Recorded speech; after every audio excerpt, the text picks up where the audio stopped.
quick video I'm making for my truck. Can you see that through my potato that I'm recording with?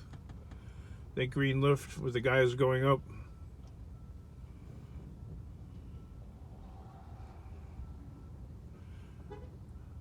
Can you see that they are replacing the street lights and the street light fixture, and contained within that street light fixture is a 1500 watt transformer, along with the all aluminum housing and wiring and anyway, long story longer. Back around November, what was it? What was election day? November 4th or 5th? Anywho, that weekend, these guys sent me pictures of just a huge amount of scrap that they had piled up, and told me to come and pick it up. So I promptly looked at the picture and decided I need the biggest U-Haul truck that they have, a 24-foot box truck. So I promptly rented one, and I made a beeline over to the school district they were working in. Well, there were so many light fixtures. I don't know. I don't want to get into it. I just decided. The weather was horrible. There was a lot of things running against me. I know it's all excuses. I'm just one man, just one guy. And there was probably about 900, I want to say about 1,200 light fixtures. Most of them were from the indoors. Some of them were from the parking lot, but most of them were the drop ceiling type that they use in schools and office buildings, etc. Well, somebody got on Facebook, of course, and took pictures of what I was doing and spread some false accusation rumor that I was making a massive mess and I was smashing light bulbs on the running track. Yeah.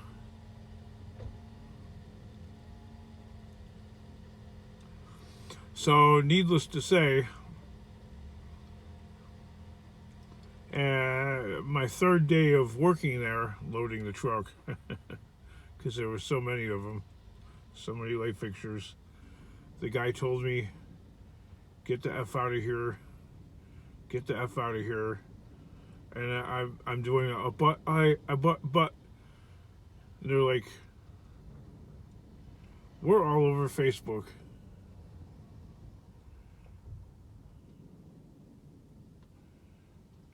You're out of here.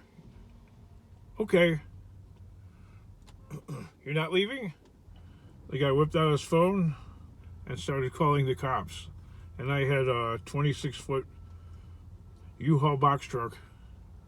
And I was not in a position to argue or second guess or plead, etc. Because if you get arrested, which I've never been arrested, but if you get arrested and you have a U-Haul truck, they're going to impound the truck. And that's going to cost about $2,500 or more to get one of those suckers out of the impound. Unless you want U-Haul to do it, and then it would cost even more. Yeah. So, I just packed my bags as fast as I could. Took me all about 30 seconds to get out of there and drive off the property and head home. And basically that was the end of the most lucrative contract and hookup that just about any scrapper on YouTube and beyond ever could have. Because these guys have huge contracts all over the place. And I'm not even going to bother asking them right now. I'm not going to walk over there and ask those people shit. Like they have a huge crate right there with replacements. And so now they got their own guy, their own in-house guy, and or they have their own scrappers that they call.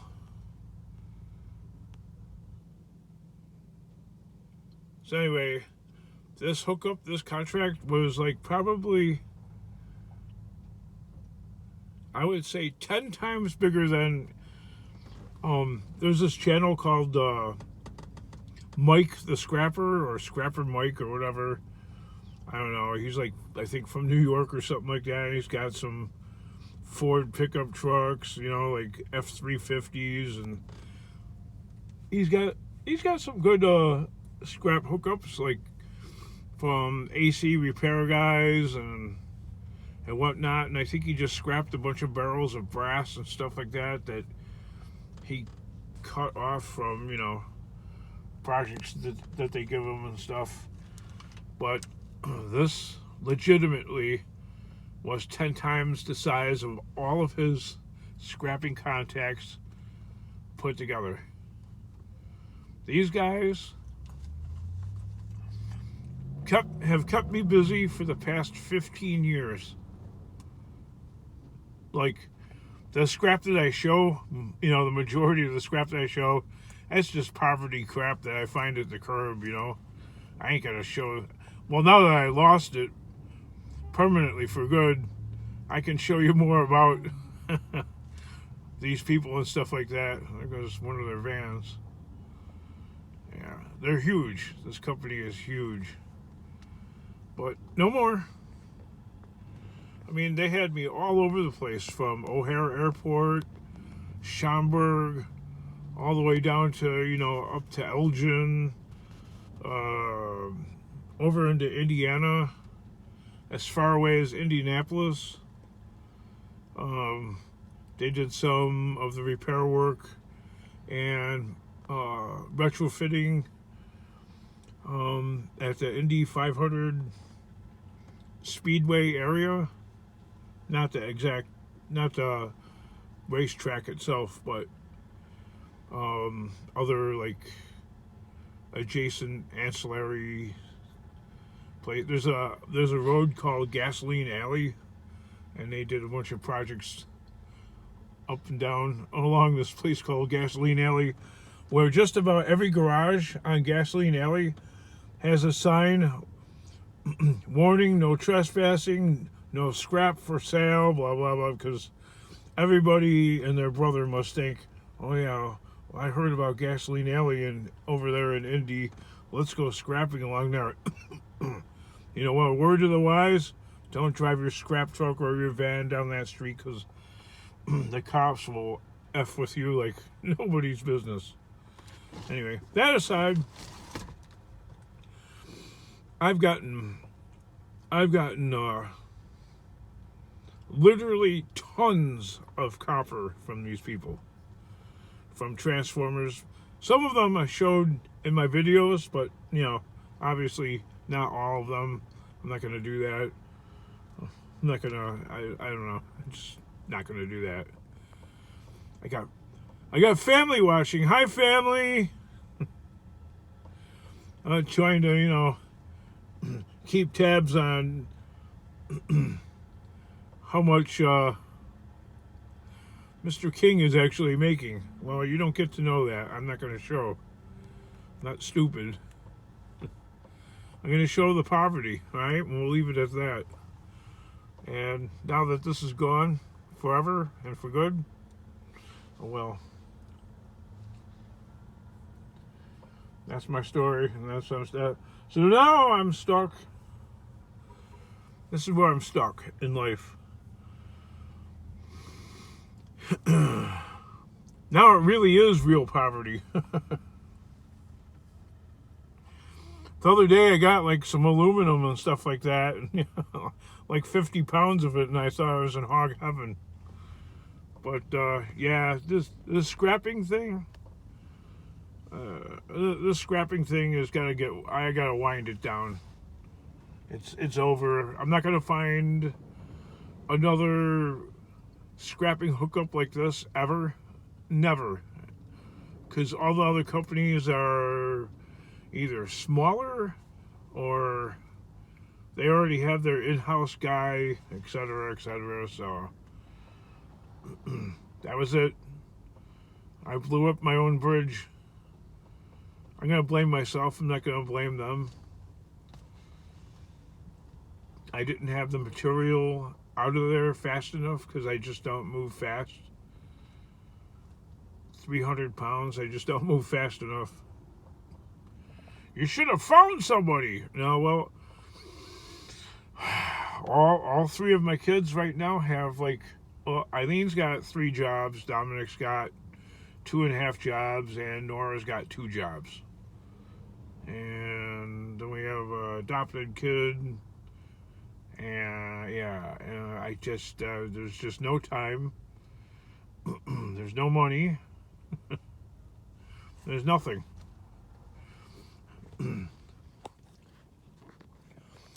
If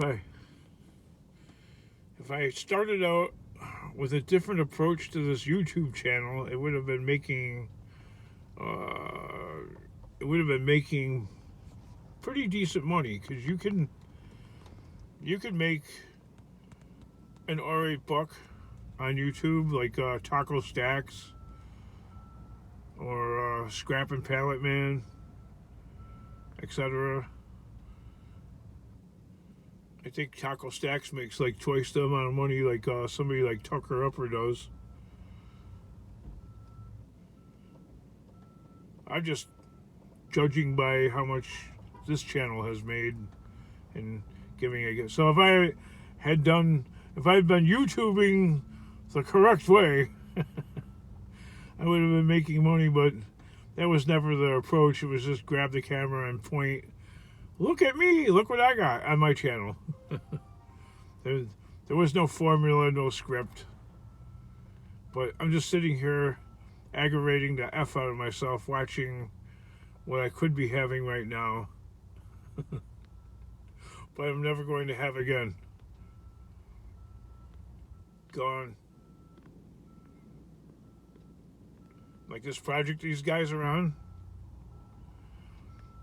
I'm going to tell you right now, this project that these guys are on is between the house wire and the transformers and the other ancillary scrap that comes with this.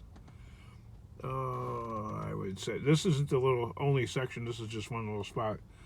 I would say this is worth between $3,000 and $4,000 right here in scrap, and this is the kind of job that they knock out in about 2 days.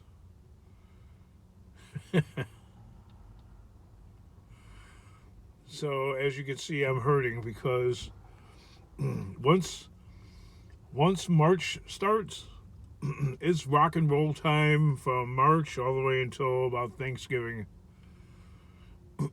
in November, like till the end of November. Then, then these guys kind of like slow down or whatever during December, January, February. They're still working.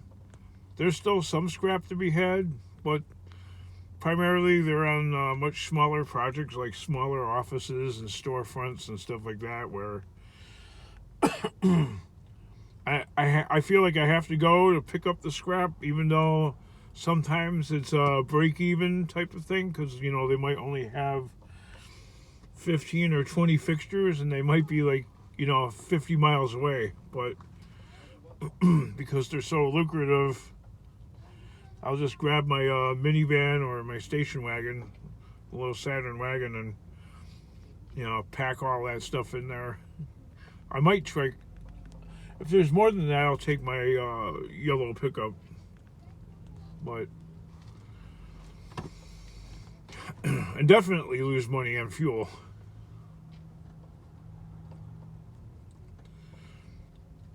Yeah, see, so they're putting an entire, like, those were supposed to be like kind of like a retro, old-fashioned style. I think they're putting in like a, I don't know, well, let's see. They're all new.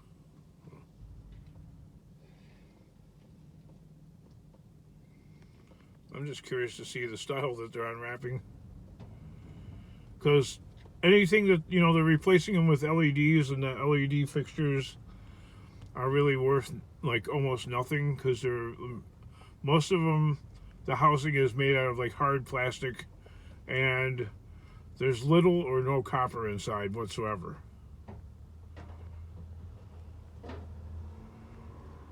I'm just curious, are they like saving the old fixture and just retrofitting the inside, or what the hell?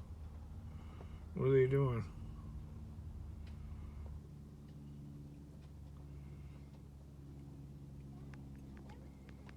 Oh, it's a completely different style.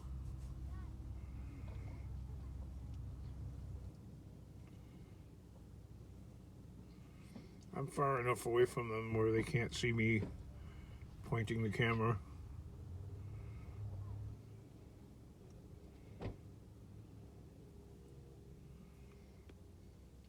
There's a bunch of activity right next to me, and I'm like kind of in the boondocks of the parking lot, but some mom in a minivan or whatever with a couple of kids decides to park fairly close to the scrap truck.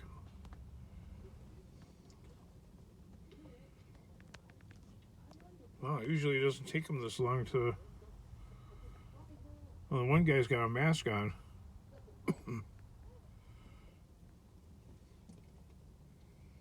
Oh, he's looking right this way. They stopped what they're doing, and he's looking straight over here. Look how that LED is like flashing in the camera, but it's not actually flashing, but it really is flashing. But if you just observe it with the naked eye, you don't see the flashing.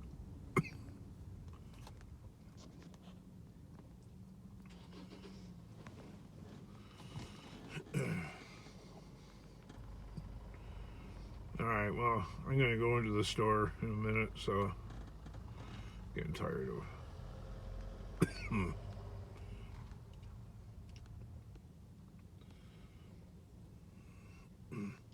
Oh, they're cutting a hole or something like that. Well, that really takes there's a lot of adaptive work. You know what? In the future, I'll make another video and I'll just show whatever they replaced it with, but I'm just mourning my loss, that's all.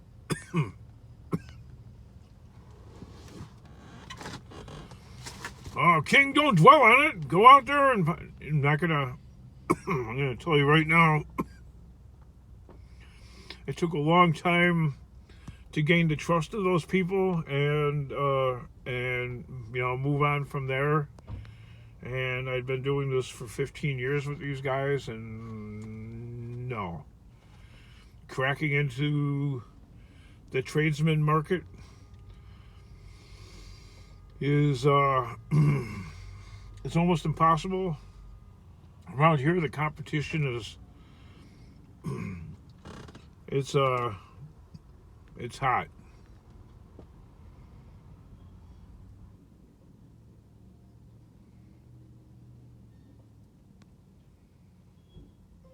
Yeah, that requires more retrofitting than I would have anticipated.